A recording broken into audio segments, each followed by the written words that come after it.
As a foreigner being married to a Japanese, would you say, like your in-laws or welcoming, like to you being, like the foreign son-in-law? All right. Okay. So first of all, write it down. Your father-in-law or your brother-in-law will never accept you, no matter how good you are. Can you briefly introduce yourself? Okay. So my name is Sharon, and I used to live in South Korea, but I just moved to Japan, and I've been living here for the last 3 years. What brought you to Japan? All right. So I was studying in South Korea before. I completed my master's there, and then I was thinking of completing my PhD here in Japan. So right after my graduation, I came here just to visit, like see some universities and, meet students and see like what is it like to study here.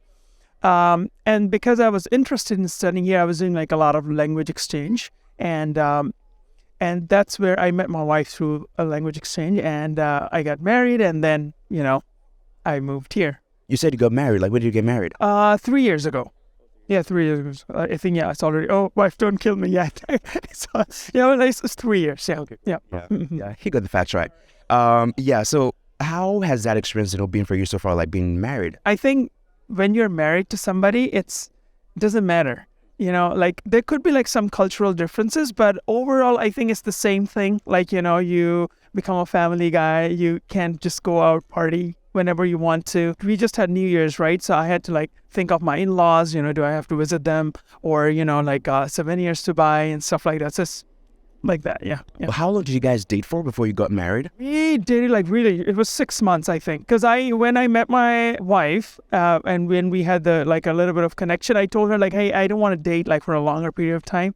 If you think like I'm the person and I feel like I want to get married. It doesn't matter. You dated for 2 years or 6 months. Once you get married, it's totally different, and I've seen a lot of people who dated for like 10 years and after they got married, they got divorced after 2 months. So I think it's at the end of the day, it doesn't matter like whether you're married to somebody or you're dating someone. It's always about like how much you're willing to compromise, willing to sacrifice a little bit, like it has to be a balance. What's it like, being married to a Japanese woman? What I've observed in Japan is like, for example, it's not for every Japanese woman, but most of the women that I know, Japanese women are probably a lot of you know, it's like salarymen. So in Japan, like people go to after they graduate, like they know the steps, right? They graduate, they go to a good company like Sony or something, and then they have a stable job. So in Japan, they have this, when you are hired, you don't have like a 1-year contract. It's like a lifetime contract. So when you get married, the wife knows my husband has this lifetime contract and it's a stable job. My kids will get right education and all. So it has to be very stable like that. So when you get married to a Japanese woman, they expect a guy to have a stable job, a lifetime of contract or something like that. So even you don't have that, they have that kind of mindset, My wife also, like when as a YouTuber, I want to sometimes take risks. Like, oh, I want to do content creation or something, I want to leave my job. But she's like, no, you can't do that. You have to have that stable job and then I can do, YouTube videos. But you need to show that stability. So that's something Japanese wives really care about. They also, like you will see a lot of Japanese women, they, at the end of the day or every week, they have this diary. So they will physically write like how much money they spend.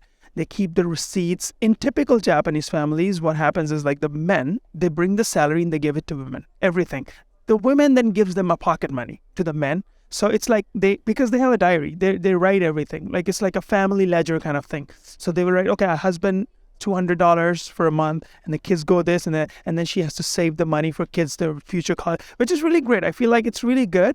But if you come from a culture where, you are not used to it, it could be like, oh, like, why do I have to give my salary to my wife and then I have to like wait for $200 every month? Like, it's like that. Just like I said, like, it's about a typical family. Like, my wife doesn't do that, but typically, like, you salarymen, they work that way because they don't want to worry about that, about kids and all. They work super hard. Like they would go early in the morning, come home late night. They give the salary to the women, and the women takes care of kids. They will go to their school. They take care of everything. Like, they're like super moms. As a foreigner being married to a Japanese, would you say, like your in-laws or welcoming, like to you being, like the foreign son-in-law? All right. Okay. So first of all, write it down. Your father-in-law or your brother-in-law will never accept you, no matter how good you are. Because it's like that. Like my sister, I have two sisters, and when they got married, for me, their husbands will never be the perfect, like I have always this thing. And it's the same with the dads. I think they have always this, connection with their daughters or sisters that we are not willing to accept that guy, right?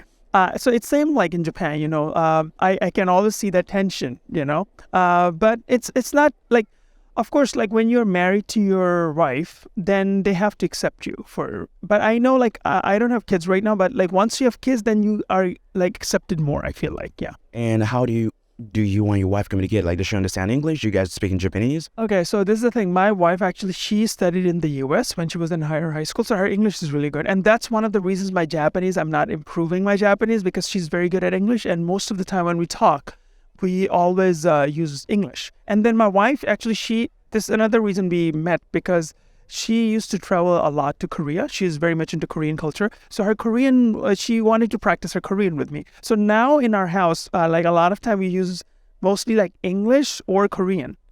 So Japanese is like, I need to learn.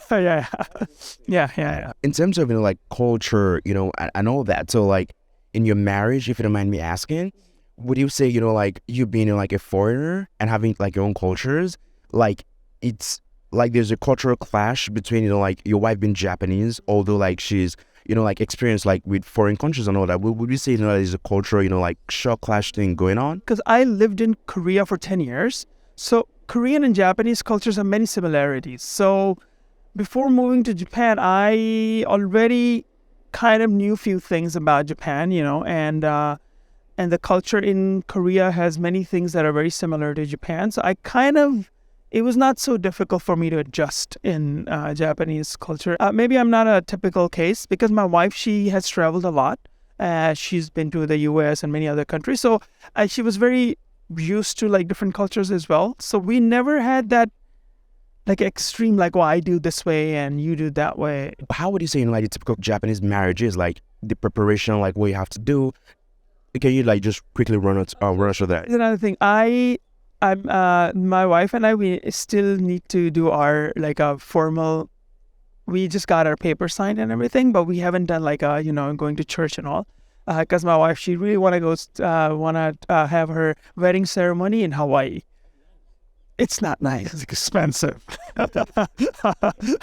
So we still kind of thinking about it. And actually in Korea also it's the same.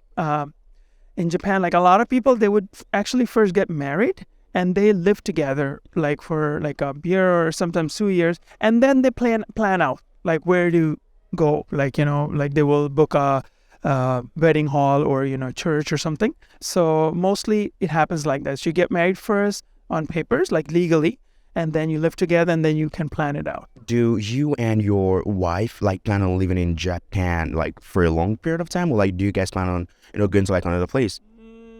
I want to live in Japan like for at least like 5 more years at least. I really want to improve my Japanese. My wife, she's a nurse, so she sometimes talks to me like she want to work in Australia or like I don't know, Canada. I like to have a different experience of work in different country. But we haven't really like there's no solid plan for that. But yeah, there's a possibility we might move. But I at the moment like want to live in Japan.